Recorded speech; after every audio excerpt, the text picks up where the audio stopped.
Hello, Los Angeles. Hello, Major League Soccer. Hello, passerbys. And more importantly, hello to the millions and millions of our listeners, and welcome to episode 239 of Defenders of the Bank. I am the platinum-colored hair flamingo. It's covered right now because I have hat head. My name is Philly, and joining me on the other side of this beautiful town we call Los Angeles is my partner in pod. In Spanish, they called him La Bufanda. In Vietnamese, they call him Chek Han. I see you, Vietnam. Shout out to all our friends in Ho Chi Minh City, Hanoi, and Da Nang. Thank you for the numerous downloads over the course of the past 4 years. In German, they call him Der Schal. But here in Los Angeles, all over this country, the United Kingdom, and Australia, we call him the Scarf. What is good? I'm loving that intro. You got to explain to me the difference between hat hair and hat head, but that's fine. We can talk about that a little bit later. There it is. Look at that. I like it. This is why I got it covered. It looks like poop. Man, I know why you've got all the energy. You're ready to go for day number 2, my man. Day number 1, you got is that a Macho Man t-shirt on right now, right? You got your Macho Man shirt on. The cream rises to the top, Scarf. How was day number 1? And are you okay? Because I know Charlotte Flair lost. It's funny, as we were waiting for the intro to kick in, I saw the photo that you and I took with her and Andrade. Yeah. Am I okay? Yeah. WrestleMania is over the course of 2 days now, which is more or less a new thing. The last time I went to one, it was WrestleMania 29 in New York City, The Rock versus John Cena 2. It used to only be a one-day event where it was 4 or so hours. Obviously, COVID changed things, and now we have 2 days. And usually over the course of 2 days, there might be a little lull in the action. There might be a match that gets kind of boring or something where you're like, I think I could get up and get myself another beer or a bathroom break. But there was no match at all last night that was boring. Every single match, highly entertaining. And yes, the females, Rhea Ripley and Charlotte Flair, absolutely blew whatever roof off a SoFi there was. These girls are so stinking talented. It's unbelievable. There's so many amazing, women that have come over the course of professional wrestling. But women like Rhea Ripley and Charlotte Flair, I wouldn't want to meet them in a dark alley in a fight situation, even when I was at my physical peak. They're incredible, and I love watching the women for obvious reasons in some cases, but also because they're so stinking talented, man. It was a blast. It was a blast. Yeah, I think I've gone on record on this pod now as saying my favorite performer, wrestler, if you will, in WWE is Rhea Ripley. So I was stoked to see her win. She was incredible. Dude, I'm glad you got day number 2 to get ready for. I know you're leaving. What time are you leaving to go to WrestleMania today? Well, it's 10:40 right now, local time here in Los Angeles. It took us an hour and a half to get down there from Burbank, and we left around like 2:30. Everything started around 4:35-ish, so I'd like to get there relatively early and calmly because the traffic in this town sucks. And out-of-towners that are here from all over the world that are like, oh, no biggie, I'll just get an Airbnb in Pasadena. It's not that far to go to SoFi Stadium. Yeah, 2 hours to get from Pasadena to SoFi Stadium. Yeah, look, LA is known for its traffic, if not for anything else. One thing that Defenders of the Bank is known for is, of course, being sponsored by our fantastic sponsor, Flex and Flex Power Tools. Head on over to flexpowertools.com for all your power tool needs. We, again, want to thank our good friends at Flex for making us part of the Flex family. So, again, flexpowertools.com. And if you head on over to defendersofthebank.com, you can also click on the link for Flex up at the top and go straight to their website as well. Philly, we just want to remind everybody as we kick off every single episode with this, I can't wait until the day where I don't have to do this, where we don't have to talk about this. But the Mauricio Mo Facio Futsal Court fundraising effort in Southeast LA continues to be underway. LAFC, the LAFC Foundation, and the 3252 are partnering to build a futsal court in Southeast LA in Mo's honor. And the link to donate can be found at www.lafc.com/Mo-Facio. It's FASCIO. So please, please, please go to that link if you can donate. I would say donate money for every goal that we scored in our last match, but that would not be the most effective way to fundraise, Philly. What would you suggest that we donate $1 for every corner kick that Colorado had? That would be 10. That'd be a $10 donation. Why not? How's that? That would be a good idea. Obviously, we have the mistakes of calling BMO Stadium Banc of California Stadium, another way to raise some money. Perhaps what you and I can do, since the weather's starting to get warmer, Philly in the scarf swimsuit calendars, man. Wow. I have no doubts that there's plenty of people out there that would love to see the scarf in a banana hammock. Listen, I don't know how often. One in particular that's underneath the same roof as you anyway. I don't know how often we could use the word scarf and banana hammock in the same sentence and not get in trouble. I can make it happen.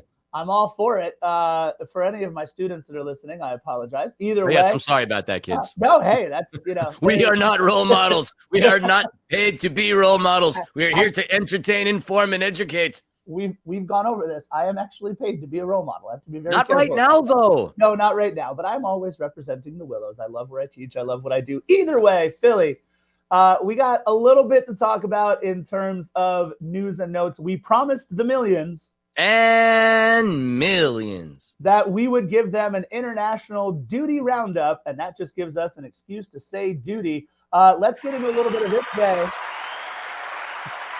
Actually, I meant to do this.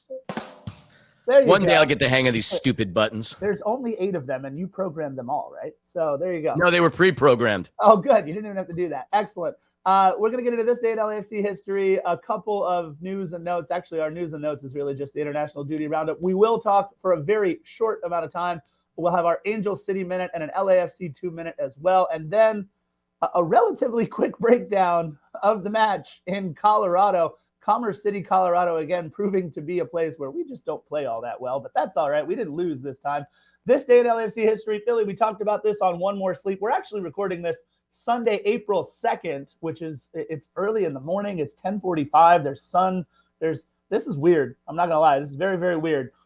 Through the one window in Philomonster Studios and the one window here, but 2 windows in Philomonster Studios and the one window behind the scarf wall here. Well, over there, not behind the scarf wall. That's back here. It's sunny out, which is nice. Hopefully it won't rain today. Philly, we talked about this on One More Sleep yesterday. April 1st, 2019 was the Carlos Vela anniversary of Carlos Vela being named MLS Player of the Week for Week 5. And in that week, it was the only hat trick that Carlos Vela has ever scored in Major League Soccer, not against the Colorado Rapids. That was for a hat trick and an assist in our 5-0 win in San Jose in 2019. And an incredible effort by one Carlos Vela. He was named MLS Player of the Week for Week 5 for Match Day 5 in 2019. And that, Philly, is this day in LAFC history. We had not 1, not 2, not 3, but 4 players go on international duty, and 2 of them playing for the same nation, of course, Ecuador, with Jose Cifuentes and Chiqui Palacios. Daniel Maldonado for Honduras, and the legendary journey to and from his national team by one Denny Bawanga. Philly, we lost 4 guys, or at least we thought we were losing 4 guys for our match last week. Unfortunately, we only lost, or fortunately, I guess I should say, we only lost 3. Philly, let's give our fans, let's give the millions and millions. Now you're just pandering. I am. A little bit of a international duty roundup. Let's begin first, Philly. I'll take Daniel Maldonado. You can take our 2 guys from Ecuador. Daniel Maldonado actually started his international duty at BMO Stadium. March 23rd, he played all 90 minutes in an international friendly versus El Salvador. It was a 1-0 win for Honduras, and it was actually a matchup of former LAFC keepers. It was Luis Buba Lopez taking on the national champ Tomas Romero. Buba in goal for Honduras and Tomas Romero in goal for El Salvador. The 1-0 win, the clean sheet for Luis Lopez, meant that Daniel Maldonado, was on the winning side for that match March 23rd. And 6 days later, on March 29th, in a CONCACAF Nations League match versus Canada, unfortunately, Honduras got absolutely housed by Canada 4-1. He played the first half, started and played the first half, 45 minutes. So a full 90 and then 45 minutes for Daniel Maldonado in 2 matches. Philly, we got 2 guys from Ecuador, but one of their roundups is going to be awfully short. Yes, you're not wrong. This is a great big world that we live in, Defenders. So many beautiful countries and places to visit. And where Jose Cifuentes and Chiqui Palacios travel to is one of my favorite destinations. Been there a couple of times. It is fantastic. Australia. Aussie, Aussie, Aussie. Oi, oi, oi. What's up, bam? Where do you think the shoey came from? It came from a pub in Melbourne. That's where we found out the shoey. That's where this whole thing came from. And we haven't actually done a shoey in a long time, Scarf. So that's something we need to work on. You in particular. Yeah, I think so. Well, maybe not. I mean, we're both on the fourth floor now. We're both mature, outstanding men in their middle age. Nope. I wouldn't call myself middle-aged yet because I'm living till I'm 100. So I have 8 more years to go. Anyway, that's besides the point. Jose Cifuentes and Chiqui Palacios represented Ecuador in 2 international friendlies, both against the Socceroos. March 24th, a 3-1 loss. Sifu started and played the full 90. Very, very encouraging. On March the 28th, in a 2-1 win by Ecuador, he was subbed on in the 88th minute. So Sifu ended up getting a little bit of burn over the course of the 2 games and on this trip. Chiqui Palacios, on the other hand, probably could have just stayed in Los Angeles because he was completely unused for both matches versus Australia. It's an honor to go. He got a free trip to Australia, got to practice, got to keep himself match fit, perhaps had himself, a nice bit of sightseeing in some way, shape, or form, but he did not play. So that's the story with our 2 Ecuadorians. Hey, but you know what? Maybe it was Chiqui's first time in Australia. So maybe he got to see a continent, a country that I have never been to. So you know what? He's got that on me. He's also a professional footballer, so there's a lot more of the things on me. But Philly, it was the stuff of legend. Denis Bouanga, we thought in his going to play in the Africa Cup of Nations match versus Sudan on March 23rd, that there would be no way he would be able to make it back to BMO Stadium to definitely not to play against FC Dallas in our last match. But we were hoping he would just be back after his international duty was over in enough time to play in this last match in Colorado. Well, boy, Philly, were we mistaken. Let's talk about his international duty first. March 23rd, in an Africa Cup of Nations match versus Sudan, he started and played the full 90 in a 1-0 win, did not contribute to the scoreline, but started and played the full 90. Not long after that, he left camp, boarded a 13-hour flight, arrived halfway through warmups as we were getting set to take on Dallas. And we all know what happened in the 84th minute of that last game. It was definitely our wait. What? Moment of that game for sure. Coming out of nowhere, Superman taking off the suit and tie and putting on the tights. Denis Bouanga, what an incredible performance there against Dallas. We talked about all that, but we do want to mention, look, he is not just in camp for Gabon. He is the captain of that club, of that nation, and it's a pretty big deal. And I don't know how the Gabonese feel about this. It's kind of an interesting discussion. I don't know if we're going to have it here, but their captain left camp. There was still one more match to be played, by the way, for Gabon. Their captain left camp to come back here and finish out his regular season MLS duty. Philly, that's got to be a huge feather in the cap for LAFC. I'm just wondering how Gabon feels about that.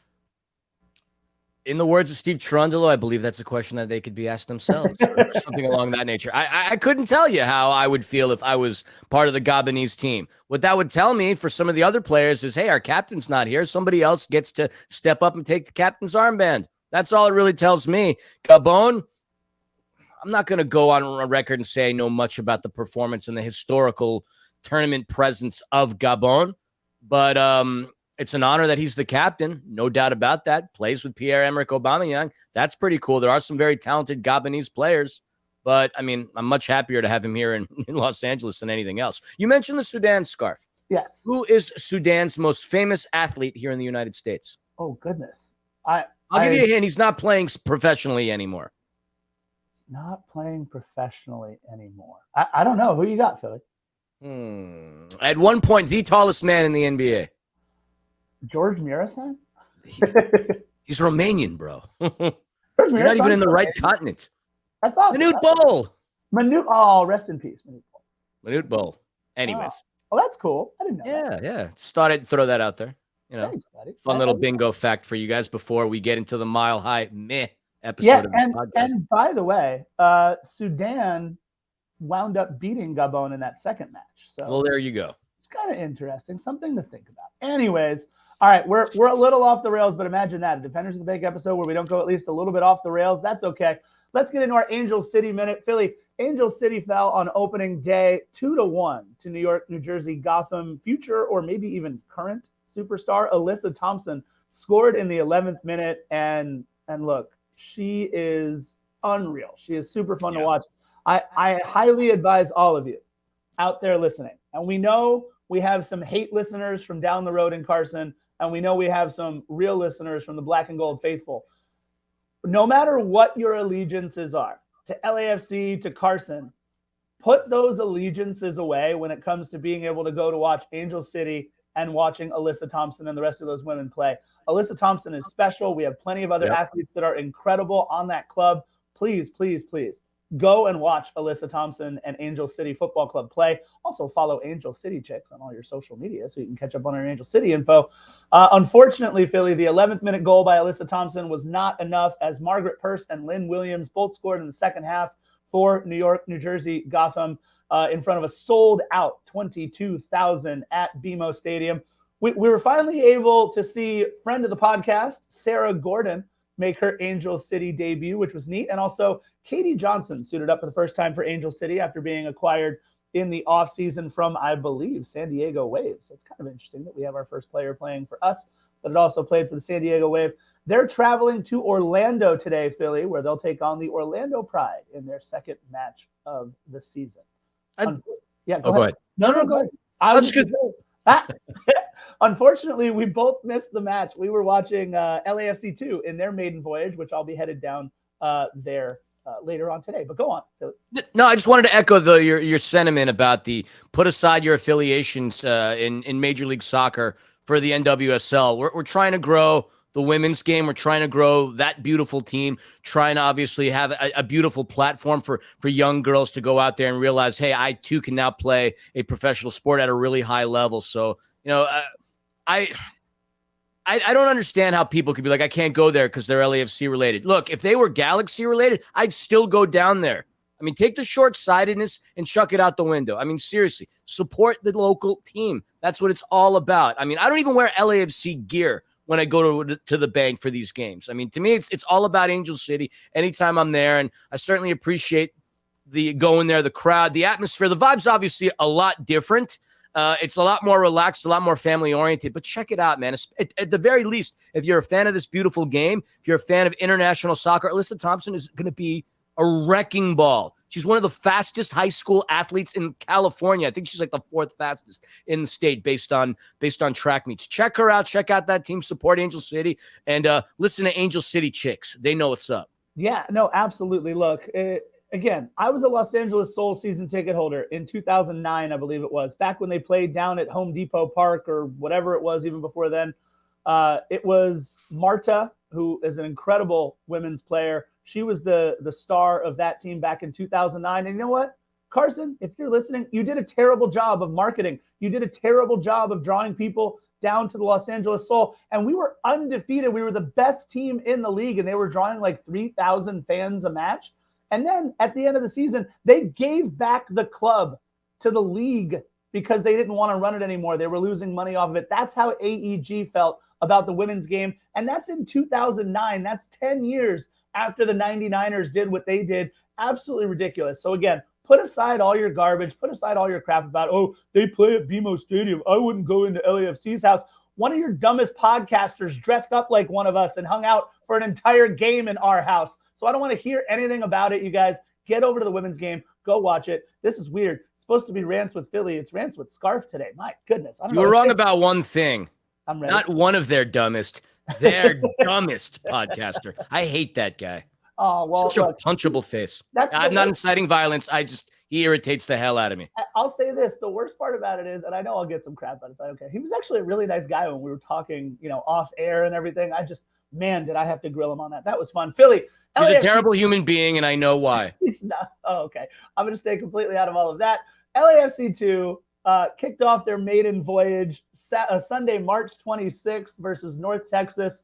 Unfortunately, they lost 1-0. And Philly, you and I were there for that match. They looked a little smaller. They looked a little outmanned in the first half, but incredibly, even after 2 yellow cards to Noah Dollenmeyer, which is really nice to have a guy like 6'5", 6'6" in the box for those set pieces, and a very poorly taken, I hate to say this about the young kid, but a very poorly taken penalty kick by Jeremy Rodriguez. Yeah. Even despite all of that, Philly, I think we could easily say that in the second half, down a man, we actually played way better than North Texas. And by the way, North Texas, one of the premier academies in all of not just Major League Soccer, but in North America. We're talking about the pipeline that gave us Jesus Ferreira and Chris Richards and Weston McKinney, I believe, and Ricardo Pepi. I mean, these are huge names that have come out of this pipeline. In fact, we got to see Pepi's brother, I think, play for North Texas in that match. I was very, very proud of our young boys at LAFC too. It was their first game. Obviously, there's the jitters. Were the stars too bright at Cal State Fullerton? No, because it was daylight out there. But this is a team that's going to continue to improve. They're coached very well. There's a lot of resources that are getting thrown there. I do want to see some more performances out of the players that didn't feature for LAFC's 18, because without a doubt they were the best people on the field. And I'm talking about the likes of Nathan Ordaz, obviously Eric Duenas, Tony Leone coming into the game. Julian Gaines played exceptionally well in that matchup, so we know his pelvis is rested and fine. So yeah, I mean, I'd love to see a little more out of Christopher Jaime. Would love to see more out of Dollenmeyer, but obviously he had to sit up due to card accumulation. But it's fun, it's exciting, and I like watching the young kids develop. Like, I've always loved college sports just to see who the next star professionally can be. And I take the same mentality down to Cal State Fullerton. It's a good time. Love to see more people get out there. I think we had an attendance of around 500 or so. That place easily fills around, I think, 2,000-3,000. So you get yourself an opportunity, head down there. Parking is free on the weekends. Your most expensive ticket is $15, and you might get to hang out with us and see other people like Jordan Harvey. Ilie Sanchez was hanging out in the stands. Jesus David Murillo last game was hanging out in the stands. So at the very least, you might just catch some of those guys and get to hang out and chat with them. But also, you're going to get to see some awesome up-and-coming young players. Yeah, imagine being able to go see Clayton Kershaw with the Rancho Cucamonga Quakes or Mike. You have done that, by the way. I have, but that was after he was making an injury rehab start. I wasn't smart enough to go see him back in like 2005 or 6, or I don't know when he played for them, but it was a long time ago. Imagine seeing Mike Trout at Lake Elsinore. I mean, imagine seeing, I don't know, a guy like Alex Caruso or Austin Reeves with the South Bay Lakers. Shout out to my buddy Nick Mazzella, the GM there. Either way, you guys, this is the opportunity to go see players like Nathan Ordaz, like Philly said, like Christopher Jaime, like Tony Leone. These players are up and coming, and we have a very fun announcement. Philly and I are going to be starting. We do. Yeah, you know this. We've talked about this. Philly and I are going to be starting a new podcast because, we have all the time in the world to be able to start a new podcast. It is going to be called 2 Black and Gold. It's the number 2 because you can't ever be 2 Black and Gold, but you can start talking about LAFC 2 as in 2 Black and Gold. We will be recording the first episode of 2 Black and Gold after the second home match, which of course LAFC plays today at Titan Stadium, today being April 2nd versus the Whitecaps 2. Lots of 2 action going on in MLS Next Pro. We play the Whitecaps 2 at 7 p.m. Philly. And look, we're going to record the episode sometime this next week. And we're going to be giving a platform and giving a place for all these young new professionals at LAFC 2. And I have to say, I was inspired to help start this podcast with you based on what you do for Striking Fury and the Empire Strikers, because what you do with the good Dr. Jonathan and with Panda is that you tell the story of these guys playing an indoor soccer in the MASL in a league that has not been given the shine that it so deserves. And I'm hoping that we can do the same thing, you and I, for these MLS Next Pro kids, because a lot of these kids are going to be household names at some point, maybe not just in Major League Soccer, Philly, but maybe somewhere around the world. No, I love it. And you've never said it to me and put it to me quite in that fashion. I knew we were doing the pod. I didn't realize it took any inspiration off me going, I want to say rogue, me going solo on the other direction. But no, that means a lot. Thank you. And I'm excited to go and be a part of this. It's we have all the time in the world with our lives, right? I mean, nothing says we're successful quite like podcasting at 10 a.m. on a Sunday. But no, this is going to be fun. It'll be similar antics, different hijinks, different info, but it's still going to be your beloved Philly and Chekan, Vietnamese for the scarf. I like it. Shout out to Denang. All right, look, 25 minutes into the podcast, we're just kind of avoiding getting into this just awful played game by LAFC, but yes, Philly has his hand up. Are we getting in the game now? There's still one big bit of information we haven't talked about. Sorry, you go right ahead. One more big bit of information. Are you not going to talk to the millions? And millions? About our newest signing? Oh, okay. Sorry. Bogush, Mr. Bogush. By the way, I say Mr. Bogush. Do you remember back in the day the cartoon Mr. Bogus? Okay. So I do, but I don't remember ever really watching it all that much.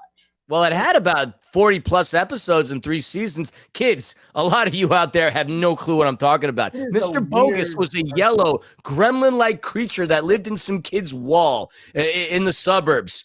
And it has no affiliation whatsoever with Mateusz Bogusz. But obviously when, I see the name, I instantly thought of, well, what I think about when I'm not thinking about music and sports, cartoons. So welcome to LAFC. Mateusz Bogusz comes through as a result of being signed with, being a part of English side Leeds United. Let's face it, he had one cap on Leeds United. He was on the team when they got promoted to the Premier League, but for the most part, his entire career, he was loaned out. And there are some places that I'd be so bummed about being banished or loaned out to, like Ibiza. God forbid I play a sport I love in Ibiza.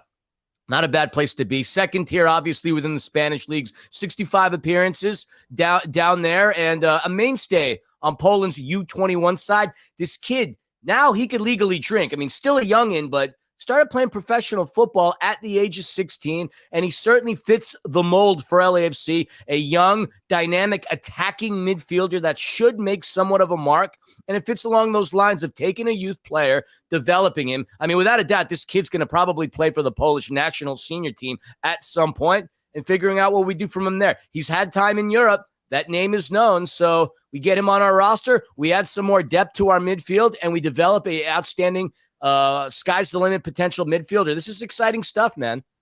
Yeah, look, this is this. By the way, I believe I'll have to double check this. Don't quite quote me on this yet, but I believe down in Ibiza, he was a teammate of former LAFC striker Josh Perez when Josh Perez was down there too. So he already had a little bit of an LAFC tie. Both of those guys have at least played for Ibiza in the last year or two. Look, I'm very excited. I have a lot of Polish friends that are very, very excited about Mateusz Bogusz coming here to LAFC.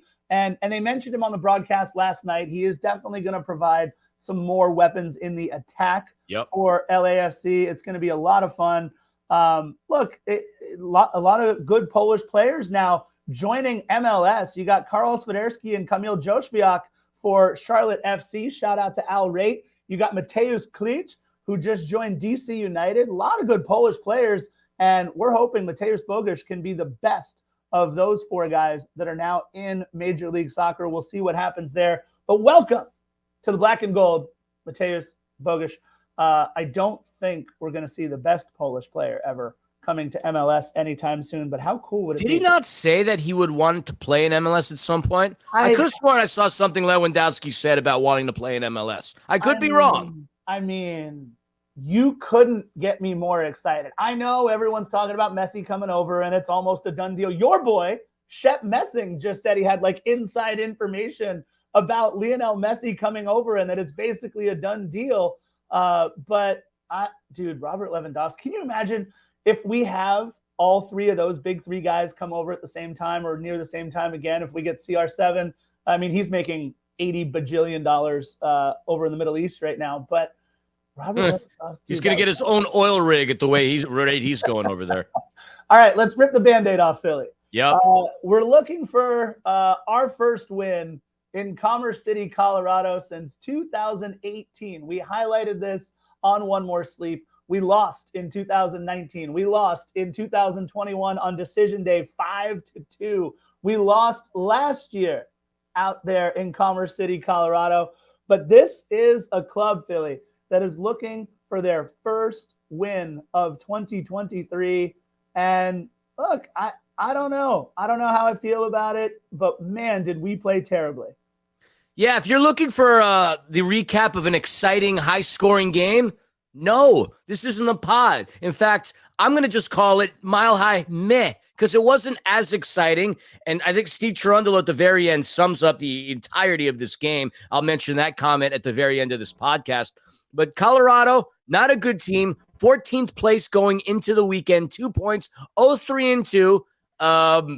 Not a good goal-scoring team either. You only had 2 players on this entire team that have scored goals, and one of them a former Galaxy player. But you said it. There's something about going to Commerce City, something about going to Dick's Sporting Goods Park that prevents us from getting a W. I think the last time we played them, no, never mind. I was going to say Benny Thalhaber scored, but that was against Real Salt Lake, so never mind on that. But yeah, it's just not good place for us going to Colorado. They don't look good offensively, FYI. Defensively, they did pretty well. They've done some amazing things. They've gotten their ties mainly based on kind of scoreless games. They held Austin to hardly any shots on their home turf. So defensively, not a bad side. Offensively, blah. Yeah, did my audio go out, video go out, by the way, for just a second? I don't know what happened. I had to switch gears for a second, but oh boy, I didn't see or hear anything other than the sound of my own voice.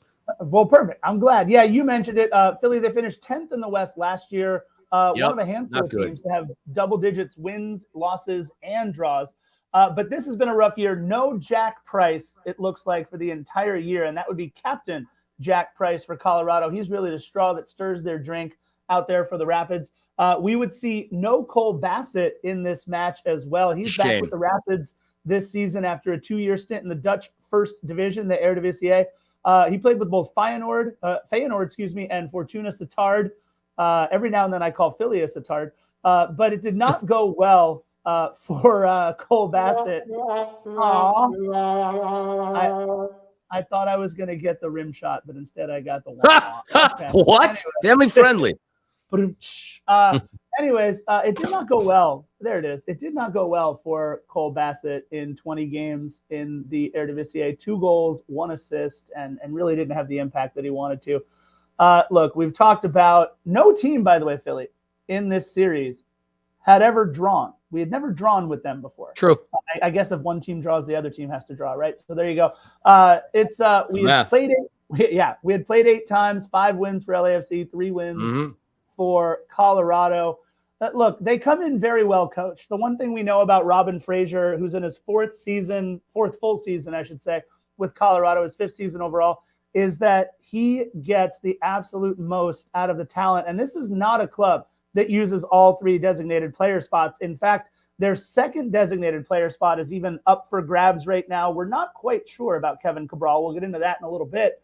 But Robin Fraser took over for Colorado Rapids legend Connor Casey. And by the way, you know who Connor Casey took over for? Current U.S. men's national team. I guess they're calling him the caretaker manager. I don't know. Anthony Hudson was the head gaffer at Colorado before Connor Casey, who was the man before Robin Fraser. Robin Fraser, Philly, an MLS legend. There's no other way to put it. Named to the best 25 all-time of the first 25 years of Major League Soccer, a 5-time best 11, a 5-time All-Star, a 2-time Defender of the Year, and 28 U.S. men's national team caps. Robin Fraser, as good as it gets in Major League Soccer. It was so impressive when Colorado won the Western Conference.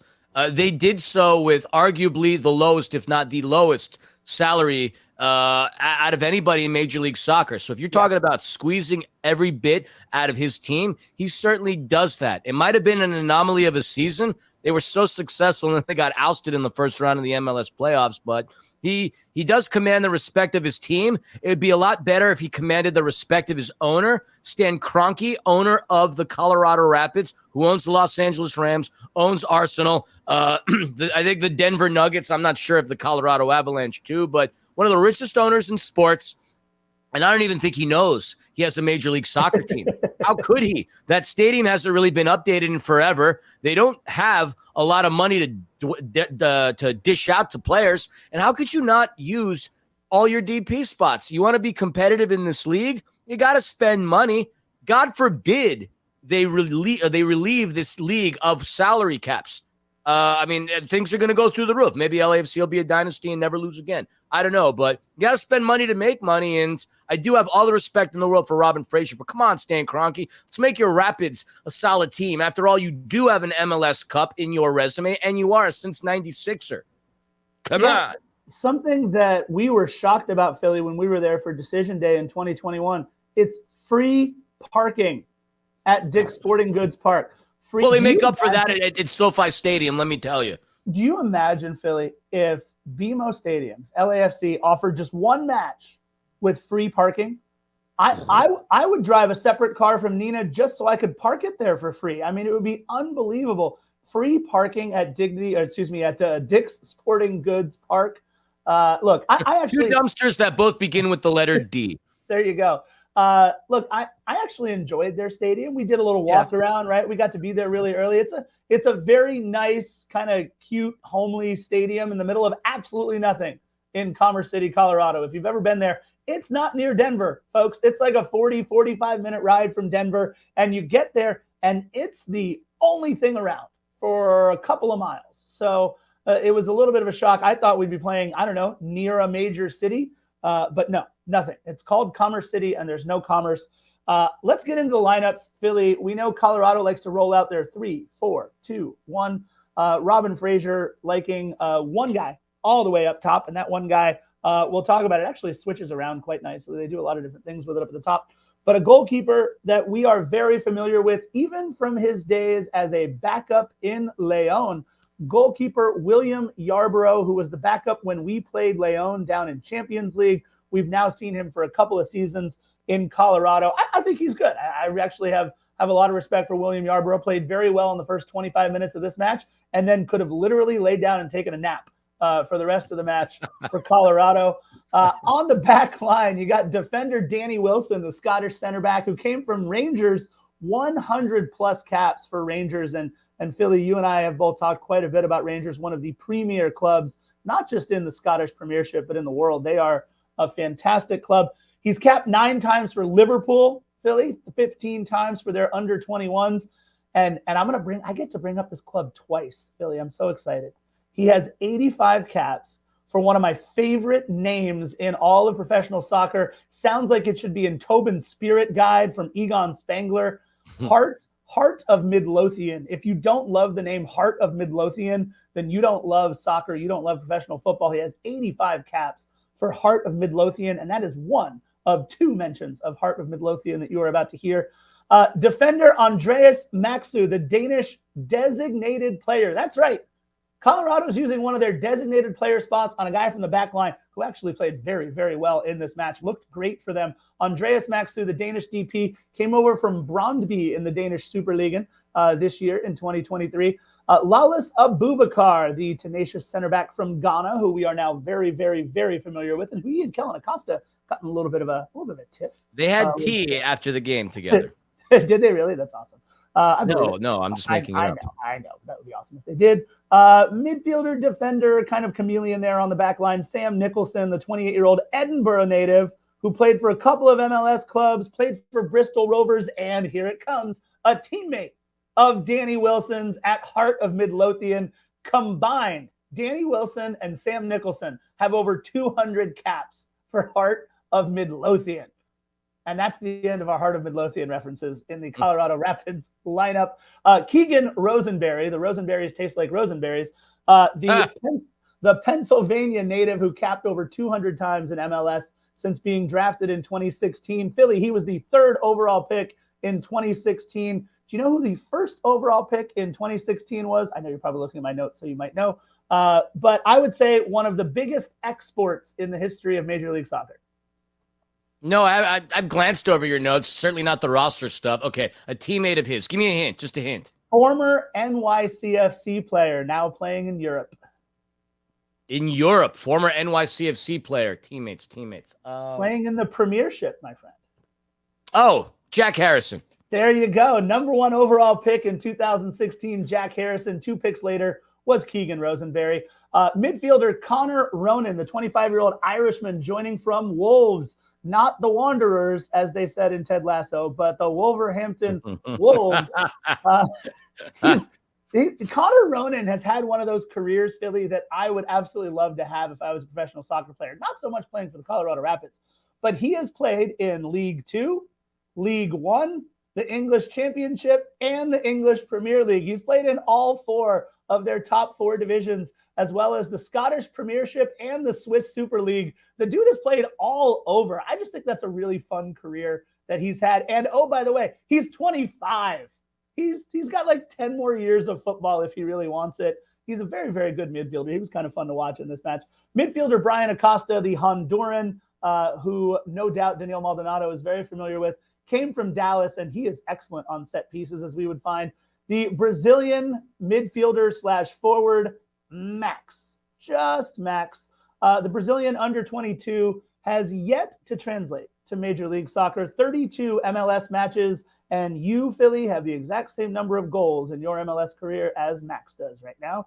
That would be 0, but congrats, Philly, on an MLS career. Your forwards would be Diego Rubio. It's his first start of 2023. Really didn't do all that much, honestly, for Colorado in this, but last year, his 16 goals and 13 game-winning goals. 13 game-winning goals for Colorado. The Chilean has also played in La Liga for Real Valladolid and Liga Portugal for Sporting CP, one of the premier, if not the premier club in Portugal. 50 regular season goals between Colorado and Sporting Kansas City. And Jonathan Lewis, a solid winger from Atlanta who has a couple of caps from the U.S. men's national team. Okay, so in their 18, Philly, they've got defender Steven Beitashour. We have to mention him because we love the guy more than anything else, but he's only played once this season for the Rapids, and he wouldn't factor into this match. It would not be Beta time in Commerce City. But they've got some intriguing pieces on their bench, which is surprising because they didn't have very many intriguing pieces in their starting lineup. Forward Darren Yappy, the 18-year-old Denver native. I mean, this is as homegrown of a kid as it gets. A former teammate of Miche Galina in the Colorado Switchbacks FC system. So Darren Yappy's up and coming for the U.S. men's national team. Not sure he's going to get a ton of burn at the forward position, but he's got a lot of run in the U15, 16, 17, 18, 19s, 20s, all those guys. Kevin Cabral. You and I know Kevin Cabral from his days with the Carson Galaxy, acquired for $1 million in general allocation money over 2 seasons. He's not listed as a designated player on their roster, on their website, but all the things coming over said he was a DP. He might have got bought down. I don't know why. It's not like they're using their DP spots anyway. And then, Philly, your pick to click, your player to watch in this match was forward Michael Barrios. 41 goals, 58 assists in MLS regular season, and he did score at Banc of California Stadium in 2021 for Colorado in a 2-1 loss for Colorado. They lost the game. We won the game, but he scored their only goal, and that's the Colorado Rapids lineup. Quite exhaustive research. I mean, I think the research and the description of everybody on the Rapids is going to be a much longer segment than the actual highlighting of the game. Don't really want to keep people that much longer because the game was kind of meh, but that was really good. I learned a bit from that. Hopefully y'all did as well. I am not going to do the same for LAFC because Heart of Midlothian, Philly. Heart of Midlothian. That's what you got to take away from it. Heart of Midlothian. That's what I take away from every time we talk about the Scottish Premier League with you is Heart of Midlothian. I will not go into the LAFC roster as concretely as Scarf did because you're all big fans of this club. We all know everything about most of these players anyway. So we're going to get into the game. But first, the lineup. John McCarthy, congratulations, by the way, on his 4th clean sheet of the year. That includes regular season and not regular season. Cheeky Palacios, he was well rested. He didn't play in Australia. So, hey, here he's back. Giorgio Chiellini, Aaron Long, Ryan Hollingshead. In the midfield, Kellen Acosta, Ilie Sanchez, and Timothy Tillman. Congrats, Ilie Sanchez, on your U.S. citizenship. Rogo and Heath Pierce made the comment about, hey, he might be available for the U.S. men's national team now that Tyler Adams won't be playing. Just a thought. I like where Heath Pierce was going with that. And then up top, we got Mahala Vela, and Denny Bouanga. I know there were accounts out there that tweeted Vela being out at Disney and how he's not in Colorado. That's just silly. As silly as Mickey Mouse. Oh, boy. Anyway, going into the 18, Eldon, Jesus David Murillo, Sergi Palencia, Daniel Maldonado, Jose Cifuentes, Stipe Buke, Eric Dueñas, Nathan Ordaz, who I'd love to see if they're going to be playing for LAFC too. So that's the lineup. Let's get into the game. Yeah, it was nice. My Mickey Mouse thing was bad, by the way. I'm sorry about that. Oh, boy. That was better. Yeah, that was better. Rogo and Heath on the call, which was kind of nice to hear. LAFC legend Mark Rogandino and Heath Pierce, both friends of the podcast, by the way. Happy to hear Rogo and Heath on the call. And LAFC Philly really blending into the turf there at Dick's Sporting Goods Park with those green smoke screen kits and the sort of off-green turf in Commerce City. Look, I thought it took a few minutes for Cheeky Palacios to get settled into the match. He lost the ball in the first couple of touches. I wasn't super stoked about Cheeky in the first 5 minutes of the match. He was my pick to click for LAFC. I was really excited to see what he did. The first shot of any kind came from Cheeky from distance. I don't know. All right, let's go to the 16th minute. How's that? I'm trying to find, I don't know, action. Okay, I think that was action-packed on that play. It was. I think what you and I can agree with first. Let's get into it. First 25 minutes, Philly. Great game for LAFC. 25 minutes, they played well. It wouldn't just be us. It would be Steve. It would be all the other pundits. LAFC certainly came out of the gates well. That 16th minute, oh, man, Danny Bouanga came close. A beautiful give and glow. Give and glow. I wish they were glowing after that. Give and go from Carlos. It was Denny to Carlos. Carlos with a brilliant pass as Denny made a heck of a run. And, he just missed it, man. Just missed it, but he did outstretch Yarborough. Look, even if it was on frame, Yarborough would have been there to make the save anyway, but it was a fantastic play. Certainly a highlight within the first half, and that's where we really started to threaten there. Yeah, I think Heath mentioned on the broadcast, that it didn't quite look like Denny got all of that ball. We've seen Denny absolutely hammer goals in the past. I think this one went just off the outside of his foot, unfortunately, there. 20th minute, let's just talk about this ball from Cheeky Palacios. This perfect touch over the top. The header was right on Yarborough. A beautiful ball by Cheeky Palacios. And then Denis comes over and forces another quick save. Two good efforts there in the 20th minute. So you really look, right, from the 16th minute on, we really dominated play up until, I would say, to be perfectly honest, this weird I formation set piece that Heath Pierce called it. I watched that play over and over again. It was a really cool idea that Robin Fraser has going there, this I formation set piece where all of the Colorado Rapids, as Acosta is getting ready to take this corner kick, kind of line up behind each other in exactly what it sounds like in football. The I formation, if you're not familiar with what that is, it's the quarterback and then the fullback behind the quarterback, and then the running back behind the fullback. So it looks like an I. And look, Colorado in this match, what we would see there in the 25th minute, and what we had already seen a couple of times before that, Philly, some real consternation for LAFC, some real trouble defending pretty much set pieces of any kind. You could say that. And the target, without a doubt, was Danny Wilson. That's where Colorado and Acosta was looking on one side. And then you had, I wanted to call him Conan. Jesus, not Conan. Connor Ronan. Connor Ronan. On the other side, constantly looking in for Danny Wilson. So they had a good idea as trying to make it happen. And LAFC's set-piece defense would certainly be put on their heels because at the conclusion of this game, you look at the stats, you're talking about 10 opportunities for Colorado. That's a lot. And I have it PTSD'd in my head about how our set-piece defense was early on within franchise history. Again, it's not the same team. It's not the same players. It's not the same coaching staff. So I will say at least the defense held up and did a lot of great things. But that's what Robin Fraser wanted to do. The I formation, that was fun. It looked kind of like a basketball stack, too, where you're trying to inbound the ball and people are moving on all sides to try to inbound the ball. But it was a great idea. Fortunately for us, it did not work for them. Unfortunately for them. Look, Really, was that the first ever out of bounds play? Because you played basketball all the way through high school. Was stack the first ever out? It was definitely the first ever out of bounds play we learned.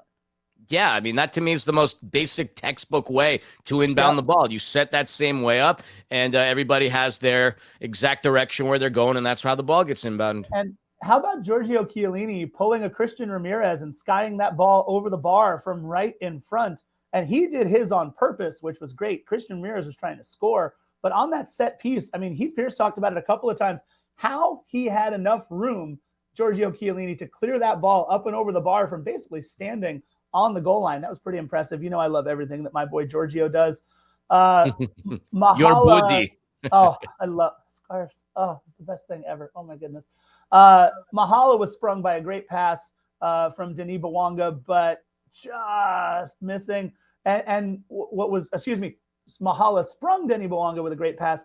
What bothered me, what frustrated me is that Denis came into the middle rather than staying on that far post. If Denis makes that run to the far post, maybe he's tapping that ball in for a goal and you're celebrating another Bouanga banger, but unfortunately not to be the case. And Philly, I got to be honest, man, I don't have a whole ton that I want to talk about more in terms of LAFC in the entire first half, but man, over and over again, it seemed like Colorado was knocking on the door on these set pieces and corner kicks throughout the first half.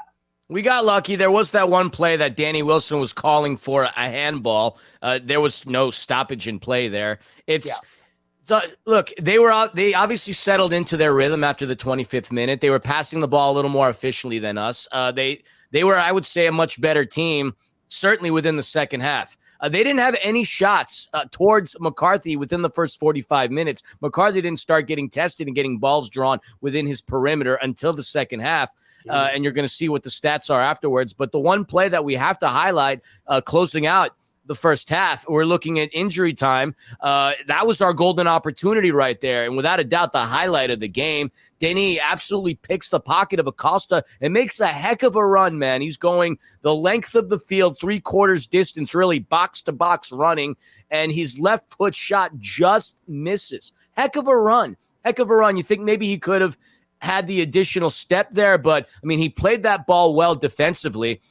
Acosta got stripped. There's no other way to deny it. I mean, pocket pick like he was walking around Florence, like just ridiculous. And then Denny just with a run, such a fast player, and William Yarbrough looking deer in the headlights. And you see this big old Gabonese attacker coming at you. I'd freak out myself, but unfortunately, that shot didn't come very close to having to outstretch William Yarbrough, and that's really how that first half ended. Both teams had 7 shots apiece. Certainly didn't look like it.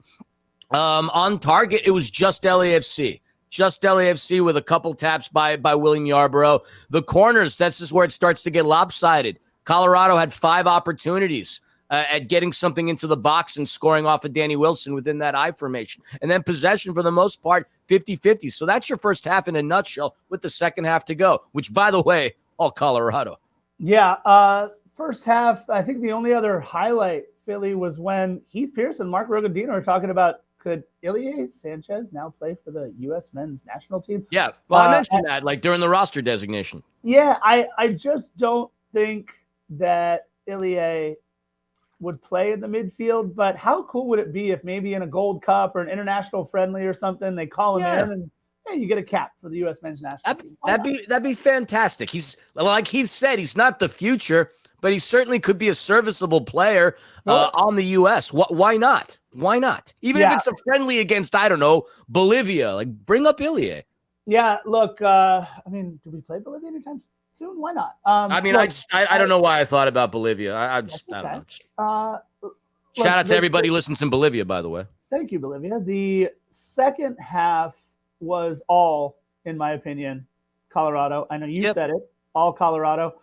And really what it was is defending set piece after set piece after set piece after set piece.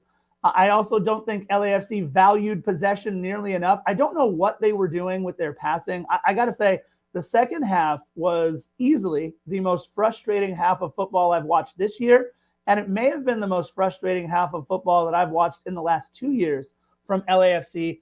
Never once did I feel like we tried to link up all three lines, from going from back line to midfield to forwards. Never once. We were trying balls over the top. We were trying balls down the wing. We weren't connecting with those passes even when we tried them. I don't know that we strung 3 or 4 passes together in a row progressively the entire half. I was so frustrated watching this second half. But you know what I have to remember is this, Philly. We're at altitude. These guys probably still do have heavy legs. You got guys like Cheeky and Ryan Hollingshead, by the way, who's still coming back from his lung issue. And God, the second half was just so frustrating, Philly. You're right, but true to form, and I believe you asked the question and Ryan Hollingshead addressed it, that's still not an excuse, the altitude and the heavy legs. But but fatigue clearly was a factor because we were good within the first 25 minutes, and then that slowed down. The air, the quality of air, there's something to be said about that. That's why a lot of Olympians and distance runners do go to Colorado to train because of the altitude. So that is a factor, but we certainly can't use that as an excuse, especially with Colorado not being that great of a team.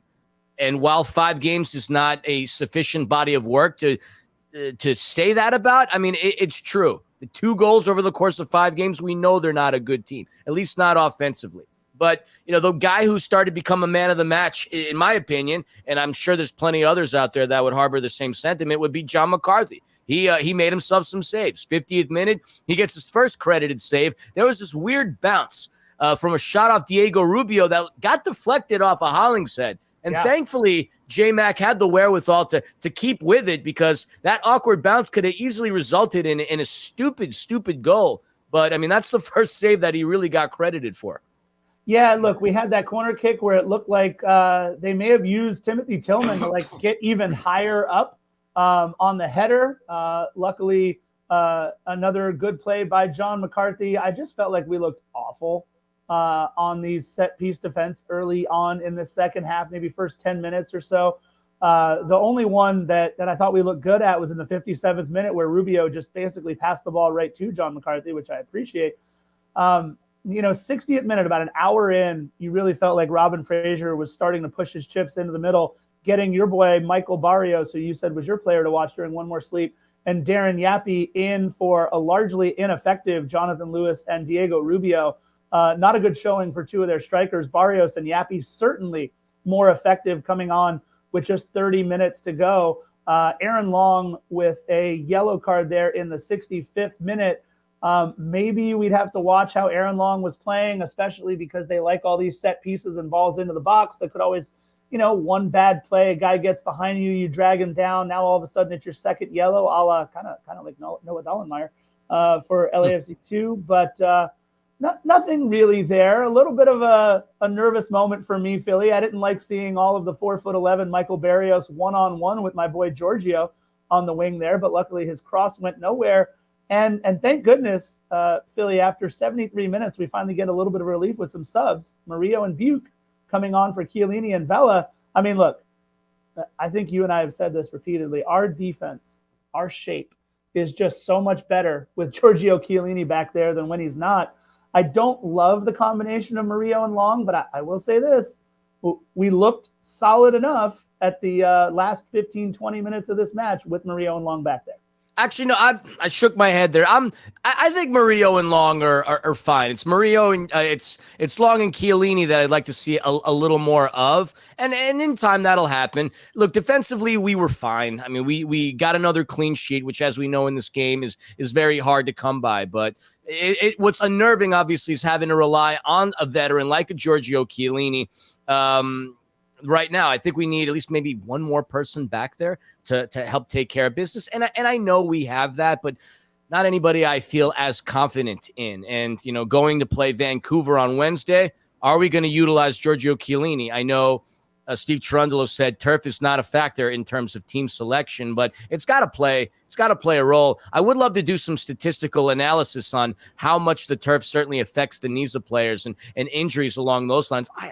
I want to say it might even be even, bro, between injuries that one sustains on turf and off of it, but I have to do the research to figure it out. Listen, but anyways, Barry Sanders retired early because of the carpet in Detroit, so it's got to be something, right? Well, yeah, but we're also talking about a different sport with a bit more contact. Unless you're playing in Romania. Anyways, 81st minute, John McCarthy makes another save on Connor Ronan, and it's Barrios that had the assist. It was a tough shot. J-Mac made a great save, but true to my statement, Barrios, the minute he comes into the game, he's a pest, making things happen, going on runs, passing the ball effectively, collecting yellow cards. He's a thorn in our side, like a Diego Chara-like thorn in our side. Thankfully, he didn't get credited on any assist. We had another sub in within the 82nd minute. We had Jose Cifuentes checking in for Timothy Tillman. He was my man of the match to watch for LAFC, and he did have a shot in the first half that did come close. He just missed left. So that's the story there. Did you notice the wrap on Sifu's left hand? That was interesting. He didn't have that when he left for international duty. So I wonder if anything happened there with Sifu's hand. Yeah, I mean, he might have gotten into a boxing fight with a kangaroo, which, as we know, as we've seen on YouTube, that's a no-no. Okay, all right. Why not?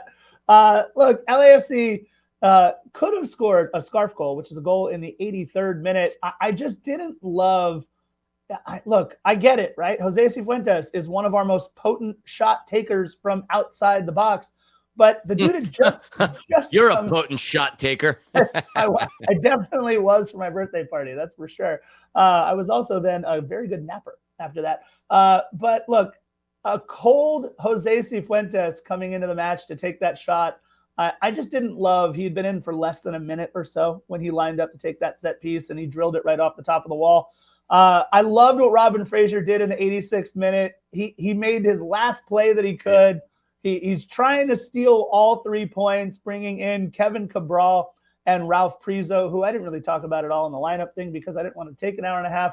But the young Canadian international Ralph Prizo comes on for Ronan and Nicholson, trying to steal a point.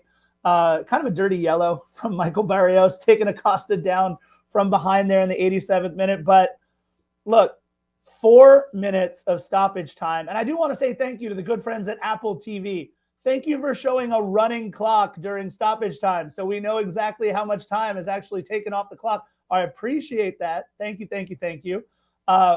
Stoppage time was maybe the most exciting part of the second half, Philly. We got kind of Ryan Hollingshead maybe tugging down, but not really because he was diving for the header anyway. Danny Wilson, his header well wide, but whoa, a huge bullet dodge there. And Philly, I thought our best chance of the entire second half was basically the last ball for LAFC, where we finally earned our first corner of the second half, 4th minute of stoppage time. Go back and watch that play for all of you that think that nothing exciting happened, and watch how close Aaron Long comes to getting to this corner. Philly, we almost stole one literally at the death. Yeah, it would have been phenomenal. It would have been a nice set of exclamation points to put on an otherwise meh kind of a game. But, alas, the soccer gods blew the whistle on us, and that's how the game ends. 0-0. Very exciting play, and yeah, that's not one that you're going to see on the highlights, by the way. You won't see, and it's funny, they didn't even have the Denny Bouanga goal. If you go to YouTube or the other highlights of this game, those 2 plays weren't there that we mentioned, which is why you listen to Defenders of the Bank and not just watch the highlights, because we'll cover a couple other things that they miss. But that one in particular was missed. So, yes, I would recommend checking that out. Good call on that, Scarf. Final whistle blows. Shots.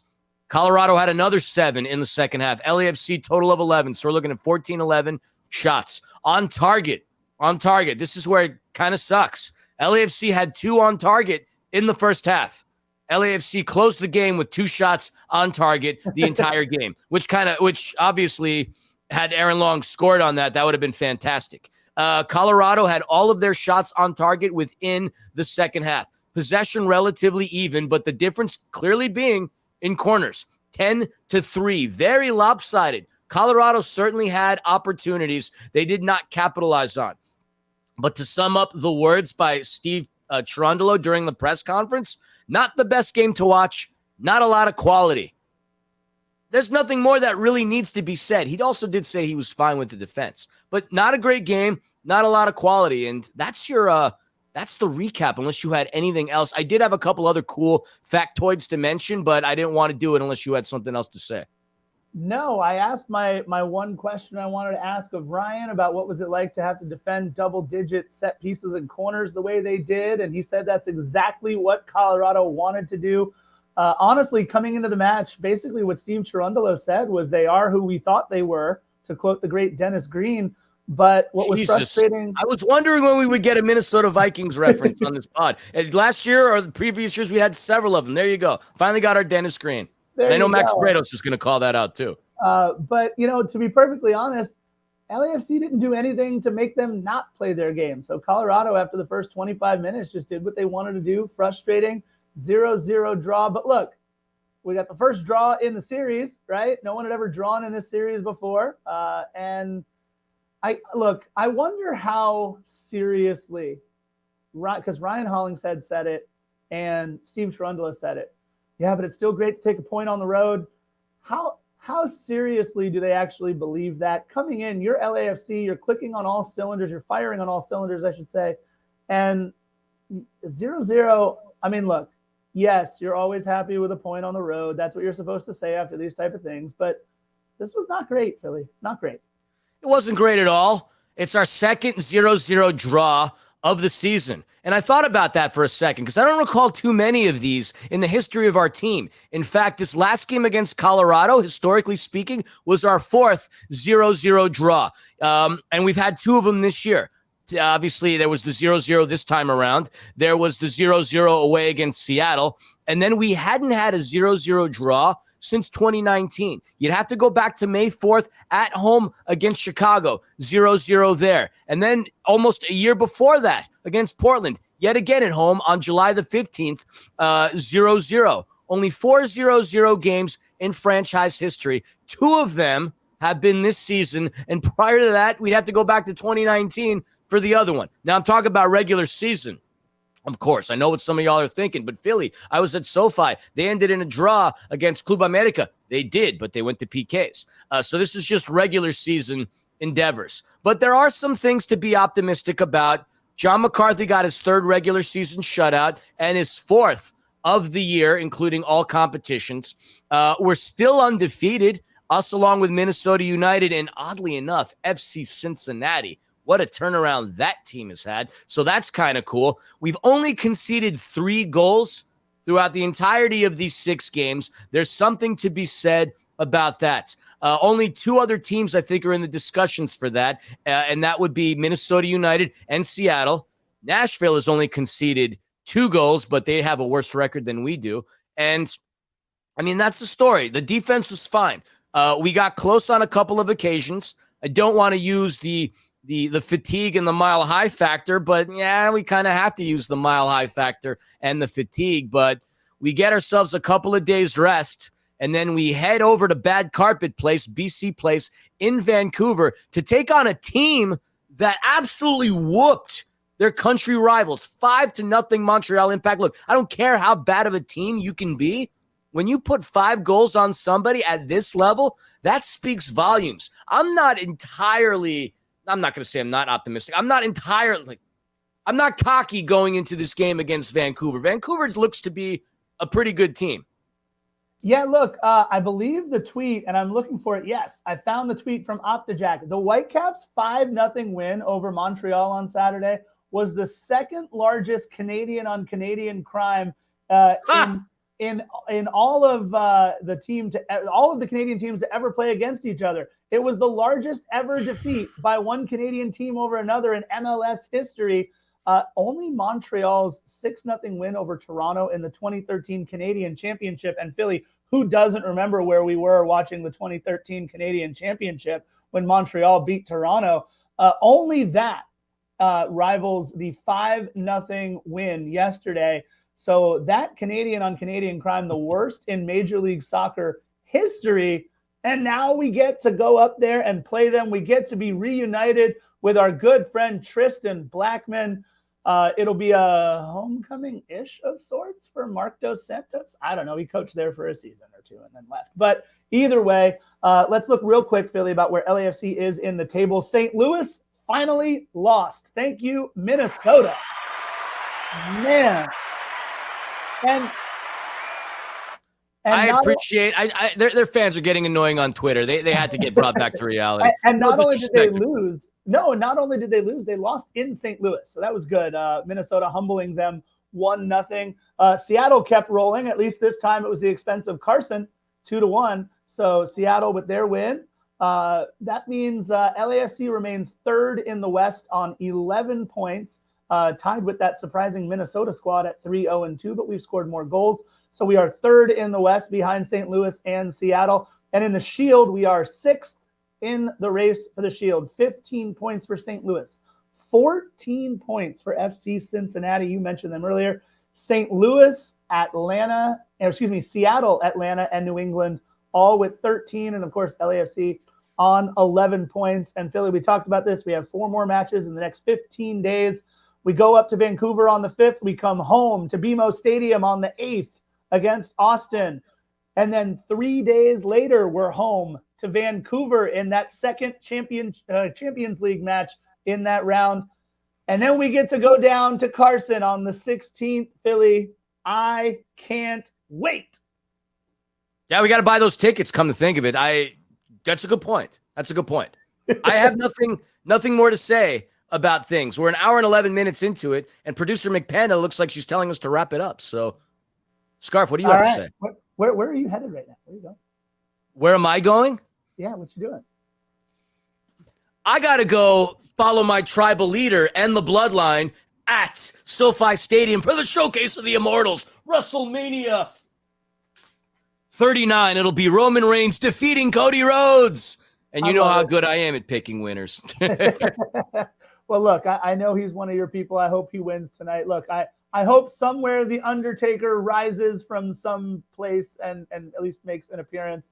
I hope you have a great time, my friend. And do we not end our podcast with the bye-bye anymore? Is producer Panda going to be playing us out now? What do we do? Well, we will end it with the bye-bye, but obviously we have to say it first. That'll be producer McPanda's cue to go click. All right. Well, then let's do it, my friend. You guys know how we like to end all of our episodes, including this one, episode 239 of Defenders of the Bank.